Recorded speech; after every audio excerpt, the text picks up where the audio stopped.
di negeri ini, Pak. Ini kan pelanggaran, Pak. Mereka saya memukul, Pak. Orang hebat, bukan kumpulan orang hebat.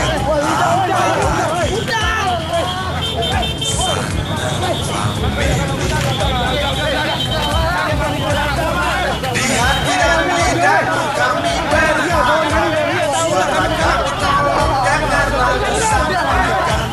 Jangan ragu, jangan takut dalam mengingatkan. Bicara yang jangan hanya diam.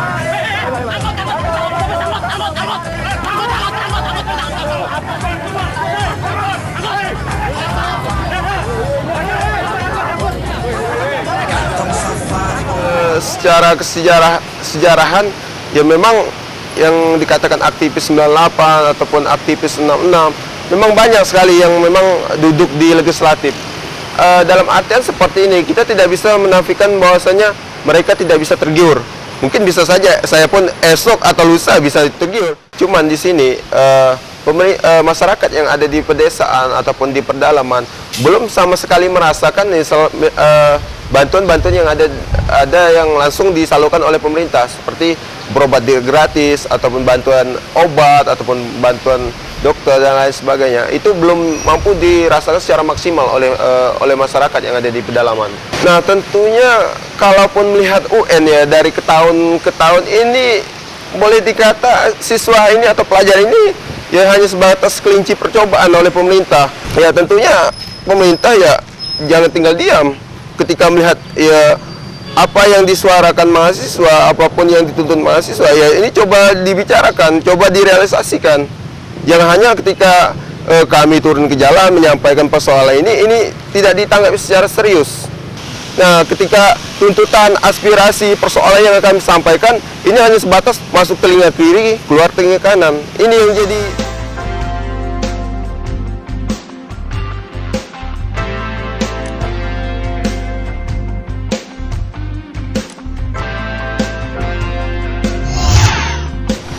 Pemirsa, inilah program Lebih Dekat, program yang kami kemas khusus untuk lebih mendekatkan pejabat publik, pengusaha, tokoh masyarakat, dan berbagai profesi di tengah masyarakat dengan pemirsa. Dalam program Lebih Dekat edisi kali ini, kami akan menampilkan seorang aktivis mahasiswa, yaitu Saudara Yunus. Yunus juga adalah seorang sekjen Solidaritas Mahasiswa dan Pemuda Pengemban Amanat Rakyat atau Solmadapar. Bagaimana pandangan seorang aktivis mahasiswa terhadap kebijakan pemerintah dan berbagai masalah yang ada di Kota Pontianak khususnya dan Kalimantan Barat? Saya akan melakukan perbincangan dengan Yunus sesaat lagi.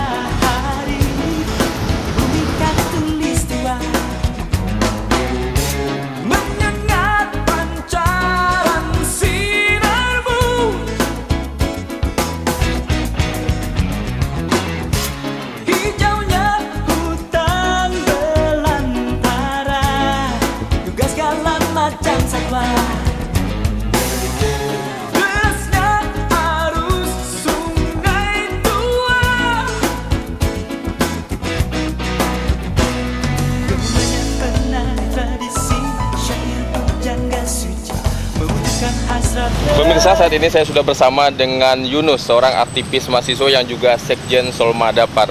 Makasih Bang Yunus sudah menerima program Lebih Dekat di Pon TV. Pemirsa, dalam edisi Lebih Dekat kali ini saya akan meminta tanggapan mahasiswa, artinya suara mahasiswa terkait dengan berbagai hal di tengah masyarakat.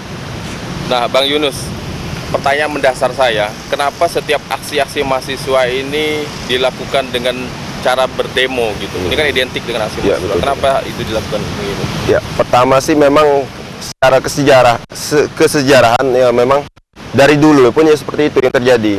Karena persoalan yang ada di masyarakat itu tidak cukup dengan hanya diskusi ataupun dengan kita duduk bersama. Karena selama ini ketika hal itu terjadi, pemerintah seakan-akan tinggal diam dan tidak mau mendengarkan aspirasi dari mahasiswa, terutama seperti itu. Makanya aksi yang terbilang anarkis ataupun aksi yang dilakukan dengan demo itu bukan semata-mata ya ingin menunjukkan suatu kekuatan dari mahasiswa, akan tetapi kami lahir di sini, kami turun ke jalan, kami ingin menyampaikan aspirasi kami langsung dan dilihat oleh masyarakat bahwasanya inilah mahasiswa terutama mahasiswa Kalimantan Barat yang ingin menyampaikan aspirasinya kepada pemerintah. Nah, pilihannya kan biasa lembaganya DPRD, Betul. kantor gubernur, kejaksaan, ataupun wali kota ya. Kenapa langsung menyentuh ke sana? Terutama salah satunya DPR ataupun gubernur itu adalah target yang strategis untuk menyampaikan aspirasi. Dan hal yang pertama ataupun pemerintahan yang utama di tingkat di provinsi, terutama itu yang menjadi alasan utama. Karena gubernur punya tanggung jawab besar terhadap provinsi dan DPR begitu juga punya tanggung jawab besar terhadap provinsi. Makanya kami setiap aksi menuju DPR atau gubernur karena target utama kami itu. Sebelum ada aksi itu ada diskusi nggak sebelumnya terhadap mungkin persoalan yang disampaikan oleh mahasiswa? Ya selama ini sih kami tidak pernah mengadakan diskusi ataupun misalkan duduk bersama seperti itu. Tapi di sini harapan kami ya memang ada keinginan agar bisa duduk bersama ataupun ya tatap muka secara langsung atau musyawarah membicarakan persoalan-persoalan yang ada di Kalimantan Barat, terutama permasalahan korupsi, permasalahan pendidikan, permasalahan kesehatan, permasalahan infrastruktur dan lain sebagainya. Ini yang kami inginkan. Bukan berarti ya kami demo, kami tidak ingin duduk bersama, tapi kami sangat berharap pada pemerintah meluangkan waktunya duduk bersama kami, membangun komunikasi yang intens. Itu yang kami harapkan sebenarnya. Biasanya kalau setelah melakukan aksi demo itu ada tanggapan enggak dari pemerintah? Ya sejauh ini sih kami pantau ya sangat miris sekali ya, sangat kecil sekali ya, kalau respon dari pemerintah. Seakan-akan ya ketika kami turun ke jalan, ketika kami ingin menyampaikan aspirasi pada pemerintah, ya ini hanya sebatas ya omong kosong, bahasa seperti itu. Nah, ketika tuntutan, aspirasi, persoalan yang kami sampaikan, ini hanya sebatas masuk telinga kiri, keluar telinga kanan. Ini yang jadi sangat miris sekali lah kami rasakan sama ini. Dan kami pun berharap ketika ya aksi ini harus ditindaklanjuti. Ketika ya kami melontarkan bola ya harus disambut. Ini harapan kami sebenarnya. Sejauh ini kurang ya responnya. Betul sekali, sangat kurang. Nah, kalau dengan legislatif sendiri bagaimana? Kan biasa juga ditanggapi dengan dia hadir atau bahkan tidak hadir sama sekali gitu. Nah, itu gimana menurut? Nah, betul. Sejauh ini kalaupun pihak legislatif di tingkat Kalimantan Barat ketika hadir, beliau tidak mau membawa institusi atau komisinya. Bahkan beliau sering membawa atas nama pribadi. Ini kan aneh ketika beliau dikasih amanah atau dikasih tanggung jawab oleh rakyat ya duduk sebagai pemimpin ya tidak mau memperjuangkan aspirasi masyarakat. Ya hadir sih hadir, cuma hanya sebatas mendengarkan, setelah itu omong kosong bla bla bla, setelah itu selesai, pulang dia. Bahkan terkadang ketika kami aksi, ya ada yang memang bersembunyi, ada yang memang dengan alasan tidak hadir lah, ada alasan sakit dan lain sebagainya. Ini yang sangat miris sekali. Kan tidak hanya eksekutif, legislatif, juga biasa penegak hukum ya. Biasanya Betul kan sekali. kepolisian, kejaksaan. Nah, kalau itu gimana lembaga-lembaga pemerintah yang lain itu? Ya kalau ya sejauh ini lah yang kami pantau ataupun yang kami cermati ya kondisinya hampir sama. Bahkan ya nilai trust ataupun kepercayaan masyarakat itu sangat berkurang sekali, apalagi penegak hukum. Contohnya di Kalbar sendiri, penegakan hukum kasus korupsi itu terutama kasus bansos itu dari tahun 2008 sampai sekarang itu hanya bisa mampu menetapkan satu tersangka. Ya artinya tingkat kepercayaan masyarakat terutama mahasiswa sendiri terhadap penegak hukum sangat kecil sekali. Dalam artian pemerintah ataupun penegakan hukum termasuk Polda ataupun Kejati tidak punya komitmen yang tinggi ataupun punya terobosan yang memang sesuai harapan masyarakat. Misalkan dalam penegakan hukum kasus korupsi, dalam masa satu periode ya seharusnya minimal ada 5 atau 10 yang harus dipenjarakan. Ini yang menjadi harapan kami ataupun yang terkadang ya ini menjadi persoalan bersama lah terhadap penegakan hukum. Saya pikir seperti itu.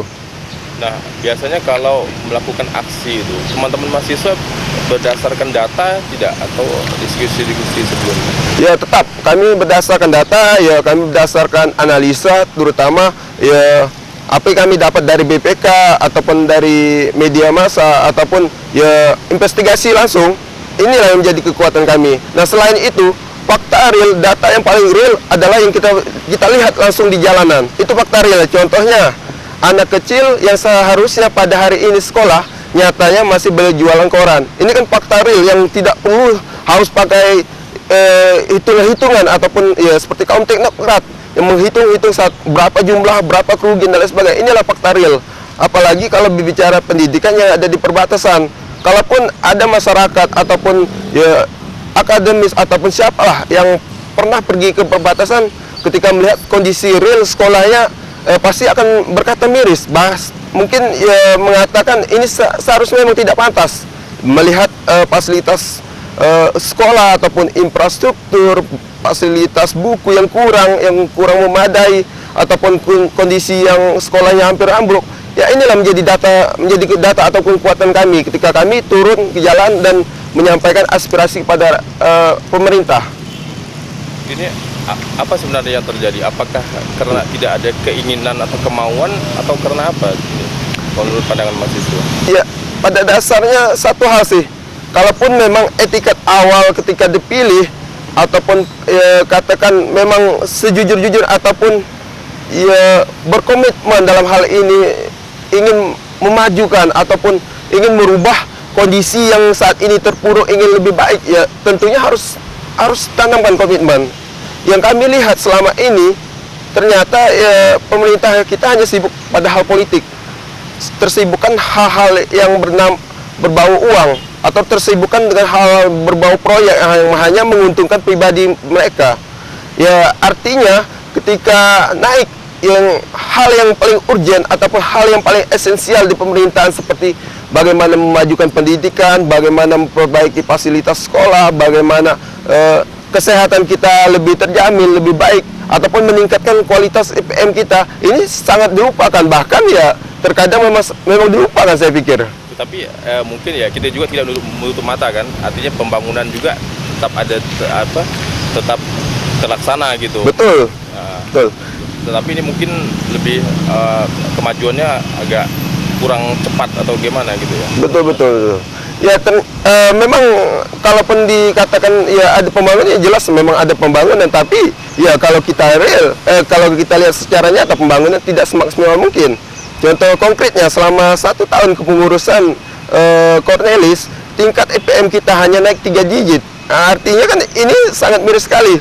Kalau boleh dikatakan, posisi Kalbar sendiri menempatkan pada posisi 28 di antara 34 provinsi yang ada di Kalimantan Barat. Artinya tingkat pendidikan ataupun angka melek huruf ataupun kualitas kesehatan kita ataupun ya kualitas SDM kita sangat-sangat kurang sekali. Artinya walaupun ada peningkatan ini sangat kecil. Yang kami harapkan ketika ingin melangkah pada suatu titik yang lebih tinggi, ya harus bekerja keras, lebih giat lagi yang kami harapkan seperti itu. Oke, baik, terima kasih Yunus. Pemirsa, demikian jawaban Yunus terkait dengan kenapa mereka selalu melakukan aksi demo di kantor-kantor pemerintah ataupun legislatif. Sesaat lagi saya akan kembali dengan Yunus. Kali ini kami akan membahas bagaimana pandangan seorang aktivis mahasiswa terhadap pengelolaan anggaran, terutama APBD, APBN. Apakah sudah menyentuh ke masyarakat? Saya akan kembali sesaat lagi.